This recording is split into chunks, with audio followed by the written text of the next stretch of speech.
Pregame.com.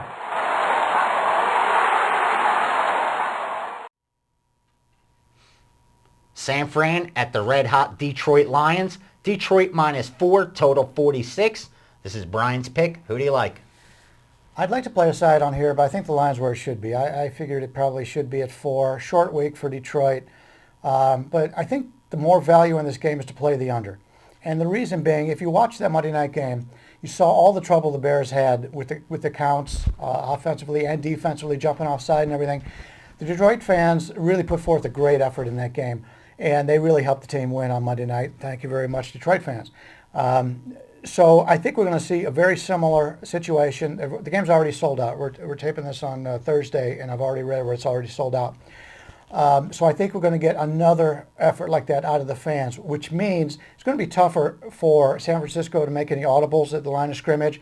We already know that Alex Smith has had problems in the past throwing the ball. I don't think there's going to be any downfield throws. I think there'll be short throws offensively for San Francisco and running the football, which really plays into San Francisco's game anyway, because that's what they do best. On the Detroit side of the ball, I think it's going to be very similar. San Francisco's defense, say what you want about the offense, I think the defense is pretty good for San Francisco. Oh, yeah. And you've seen all the games they played, and they play a field position game.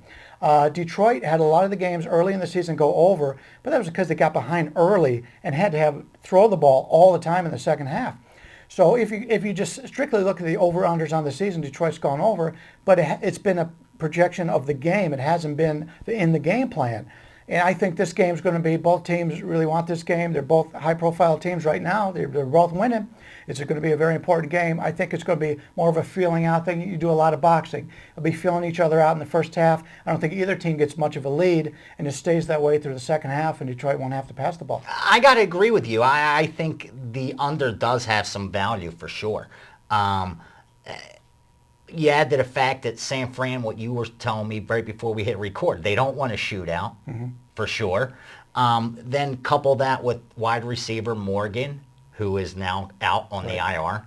They already lost Bryan Edwards, so they don't have all those weapons. And I think they are going to try to rely more on Gore, use Crabtree and Davis, little short passes, like you said, and rely basically on that defense. And I do think this defense is for real. I mean, Singletary started building it, and Harbaugh took it over. I think where Harbaugh helps this team is they like to play for him more, it seems to me. Like he went in right away, made Alex Smith the starter, eliminated any of the drama surrounding the team. And it's worked. They're 4-1 straight up, and pretty much the same thing against the spread. Personally, usually I would be like, this looks to me like the public's going to be all over Detroit. And to be perfectly honest with you, I think the public's right. I lean Detroit here. I'm not going to bet against them, especially now that it's at 4. I believe that the San Fran side is extremely overvalued. When you look at the ESPN power rankings, and they have San Fran 9th, to me, that's a stretch. I mean, you look at the odds makers poll prior to last week, they had San Fran 20th, and they had Detroit 10th, which on a neutral field, Detroit would have been a 5-point favorite based on their numbers. Add the 3 points for home field, maybe a little higher since you have a team traveling as far as San Fran is, and you have them going into a dome setting. So you could even make it a little higher. This game could pretty much be 8.5 based on their numbers. I don't think it should be that high, to be honest with you, but still, Detroit's the only way I could look at this game.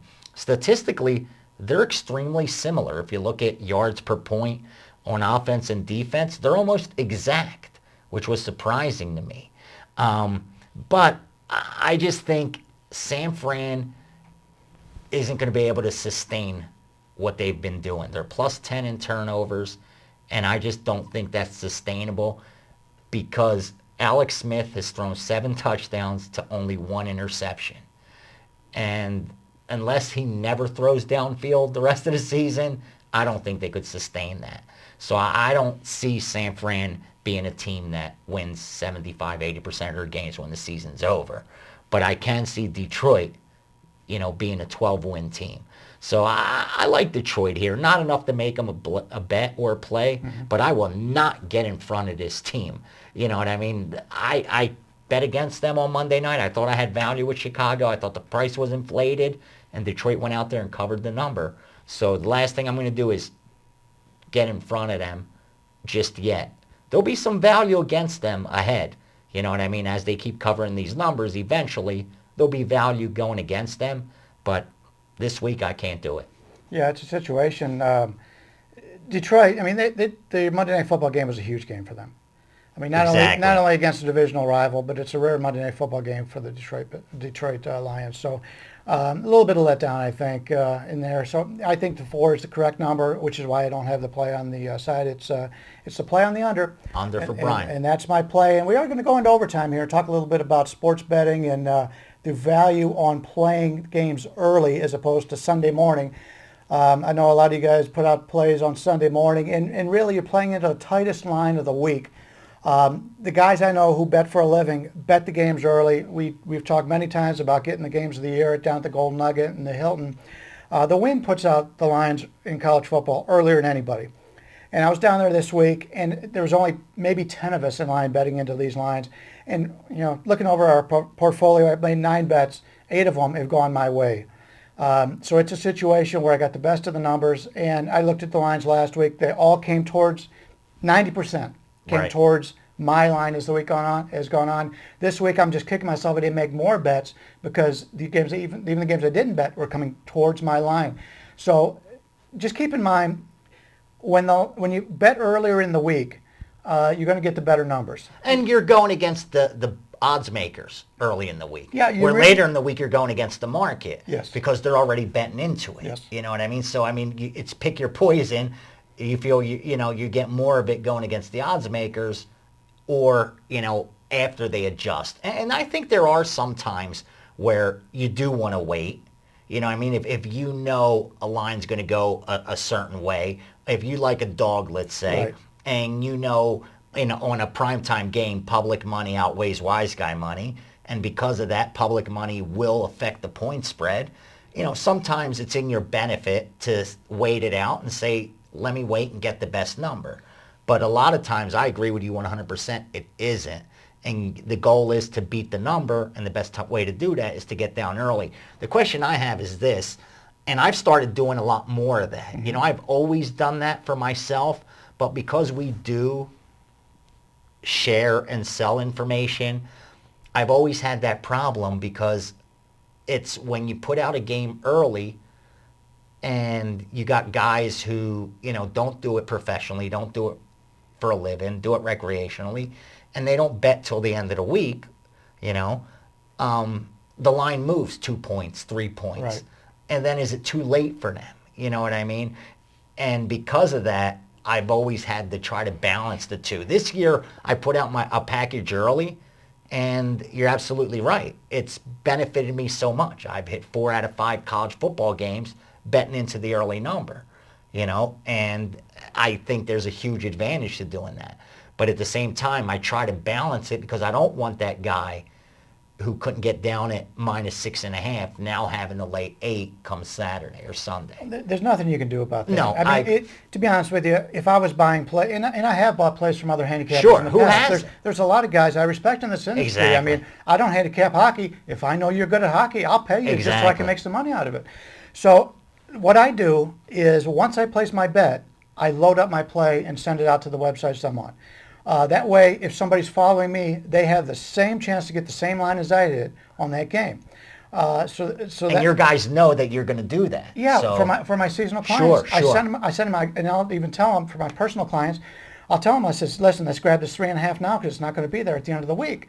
So it's up to them if they're able to get it then, or if they don't. I mean, in reality, the only way you would not be able to get it is if you're working with a local bookie. Sure. Because if you have an offshore account. Yeah. And even now, 90% of locals use the offshore template. Right. And you could get in, and he's not reading you the lines off the newspaper on Sunday morning like it was back in the day. 90% of them use that pay-per-head accounts, Right. and you could bet into them. So I agree 100%. You're absolutely right. What I like is that the industry's moving in that direction. Bettors want that. You know, I remember when I first started at pregame, and I had tried that, I thought of that, and there was some resistance, you know, like, we're going to get a worse number than you. Now it seems like the bettors are so much more sophisticated than they ever were. Your recreational bettor, your guy who, you know, just bets on Saturdays and Sundays, your guy who just bets $50 a game, is so much sharper than they ever were. And they know the difference between laying 6.5 and laying 7, you know, going under 43 or going under 44, you know. And because of that, I think it's best for guys like us to do that, to go out there and help them get the best number. So I'm all for it, man, and I agree. Betting early, more times than not, is going to allow you to do that. And you touched on knowing when to bet. And just for an example, for last week, the top 10 teams in the polls went 9-0 against the spread. The other team didn't play. So you knew everybody and their brother who played the Stanfords, played the LSUs, played the Alabamas. Who do you think they're going to be on? They just cashed with those teams. So I went in, I bet Alabama minus 22.5. It's now, I think, 25.5. I bet LSU minus 14. The line's now minus 17. I mean, if you've done this for a long time, you know where the line's going to go. So you have to do that. I've talked about that on Twitter. I've talked about that on podcasts. When I was moving, you know, steam for a betting syndicate, we did that every week.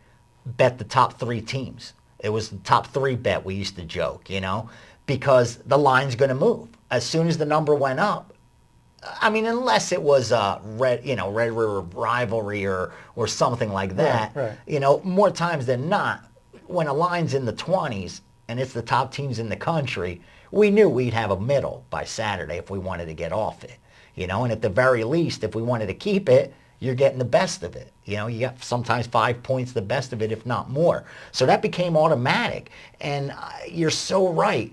You know, not enough even recreational bettors take advantage of things like that. Right. You know, like you said, you saw the top 10 teams do damage last week. You know, this week with the competition that Alabama has, LSU has, the line's going to go in only one direction, and that's up.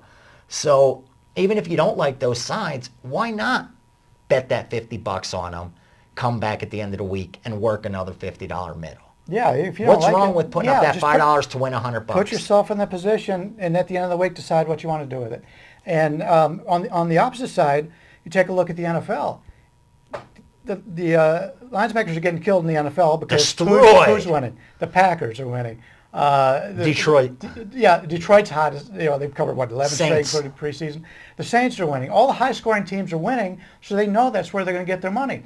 So if you want any of those teams, bet them as soon as the lines come out because you know where that line's going. And if you like the dog, just sit back, relax, let Joe Sixpack go out and put his parlay bets in, let that line go up. Last minute, come back in on the other side. And that one, to finish it, that one time where you're going to have to, out of 10, maybe even 2 out of 10, that you're going to have to eat the worst of it, it makes up for it in the long run. If you're going to be right 80% of the time. Exactly. Then I'll live with laying 5.5 and seeing the line go to 4.5. Yeah. Come kickoff. That's true. You know, I mean, that's something I'm willing to live with. If the other 8 times I'm laying 5.5 and it goes off at 7. But you've got to be able to read, put yourself in the public's mind. If you're watching the Monday Night Football game and the Bears look terrible on Monday Night Football, you know if you like Minnesota, you better grab it then because that 3's not going to be around come Monday night because everybody's going to look. They go, oh, the Bears are terrible. I saw them last week. And they're playing a team that just won by 30. Yeah. You know where the line's going. You know where it's going. Because sharp money matters very little on a primetime Sunday night, Monday night NFL game. The public's going to dictate the action. That's true. So there you have it. That's our overtime shot for the best number. Get it early. Go against the odds makers, not against the market.